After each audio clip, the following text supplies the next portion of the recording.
1925 ബ്രിട്ടീഷുകാർ നിർമ്മാണം പൂർത്തീകരിച്ച പാലക്കാട് ജില്ലയിലെ ധോണിയിലെ കവറക്കുന്ന് ബംഗ്ലാവിലേക്കാണ് നമ്മൾ എത്തി നിൽക്കുന്നത്.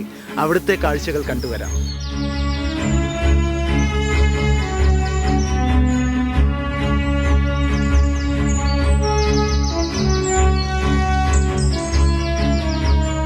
വനത്തിന്റെ വന്യതയിൽ അന്തിയുറങ്ങാം. കാടും കാട്ടരുവിയും വന്യമൃഗങ്ങളെയും ആസ്വദിക്കാം. നൂറ്റാണ്ടു പഴക്കമുള്ള ബംഗ്ലാവിൽ താമസിച്ചുകൊണ്ട് പാലക്കാട് ധോണി വനത്തിനുള്ളിൽ 1925 ബ്രിട്ടീഷുകാർ നിർമ്മിച്ച ഫാം ഹൗസാണ് അരക്കോടി ചെലവഴിച്ച് സംസ്ഥാന വനം വകുപ്പ് നവീകരിച്ച് പൊതുജനങ്ങൾക്കായി തുറന്നുകൊടുത്തത്.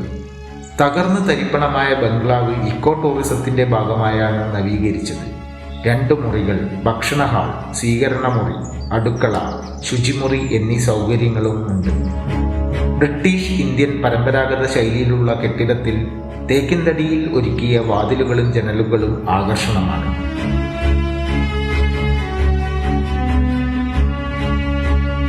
ബ്രിട്ടീഷ് ബംഗ്ലാവിലേക്കുള്ള യാത്രക്കിടെ ധോണിയിലെ ഈ മനോഹരമായ വെള്ളച്ചാട്ടവും ആസ്വദിക്കാനുള്ള പാക്കേജാണ് വിനോദസഞ്ചാരികൾക്കായി വനംവകുപ്പ് ഒരുക്കിയിരിക്കുന്നത്.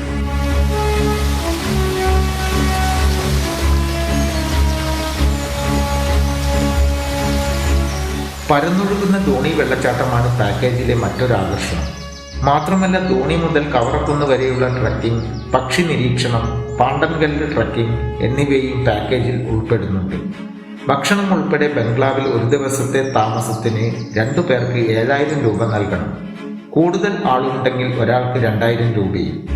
താമസത്തിനായി ബുക്കിംഗ് സൗകര്യവും വനംവകുപ്പ് ഏർപ്പെടുത്തിയിട്ടുണ്ട്. കാനന ഭംഗി ആസ്വദിച്ചുകൊണ്ട് കവറക്കുന്ന് ബംഗ്ലാവിൽ താമസിക്കാൻ വിനോദസഞ്ചാരികൾ നിരവധി എത്തുമെന്ന കാര്യത്തിൽ സംശയമില്ല. ക്യാമറമാൻ മഹേഷ് പാലക്കാടിനൊപ്പം സച്ചിൻ വള്ളിക്കാട്, കൈരളി ന്യൂസ്, പാലക്കാട്.